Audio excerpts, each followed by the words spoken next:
एक बार एक शेरनी ने अपने बच्चे को जन्म दिया।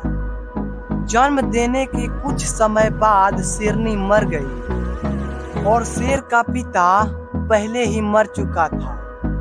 अब वह छोटा सा शेर अकेले रहने लगा और उस शेर की दोस्ती बचपन से ही कुछ भेड़ों से हो गई और वह शेर बचपन से ही अपने आप को भेड़ समझने लगा और वह भेड़ों के साथ दिन रात खेलता था, कूदता उन्हीं के साथ, उन्हीं की तरह घास खाता था। मतलब वो शेर ना होकर एकदम से भेड़ हो गया था। और तो और उस शेर ने अपने जीवन में कभी भी मांस नहीं खाया था। दिन भर वह घास ही खाता भेड़ों की तरह। भेड़ों की भीड़ में वह बिल्कुल घुल मिल गया था, लेकिन वह भेड़ों से बिल्कुल अलग दिखता था क्योंकि वह शेर था और भेड़ दिन भर घास खाते थे और वह उन्हीं की तरह घास खाता था। और इसी तरह एक दिन घास खाते हुए सभी भेड़ घास खा रहे थे, तभी अचानक से एक शेर आया और उस शेर ने उन सभी भेड़ों को देखा और वह भेड़ों की तरफ दौड़ने ही वाला था।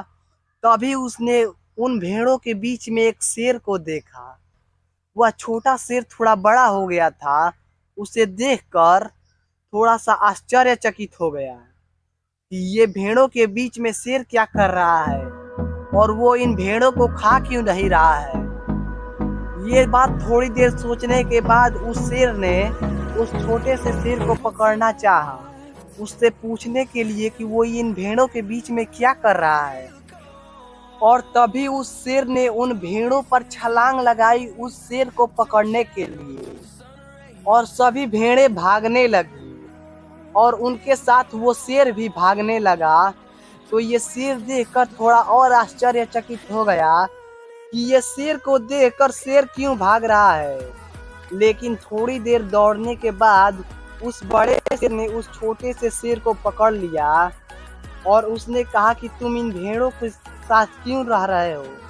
तो वह छोटा सा शेर बोला कि मुझे छोड़ दो, मुझे जाने दो, मैं एक छोटा सा भेड़ हूँ, मैं घास खाता हूँ। यह सुनकर शेर का आश्चर्यचकित का पहाड़ टूट पड़ा। शेर उसे नदी के किनारे ले गया और नदी के किनारे जाकर उस शेर ने उस छोटे से शेर से कहा कि तुम इस नदी में देखो क्या दिख रहा है। उस छोटे शेर ने नदी में डरते हुए देखा तो उसने देखा कि उसका चेहरा और उस शेर का चेहरा तो बिल्कुल ही एक तरह दिख रहा है। तो वह छोटा शेर भी समझ गया कि मैं इन भेड़ों के साथ रहकर भेड़ दिख रहा था, लेकिन मैं तो शेर हूँ।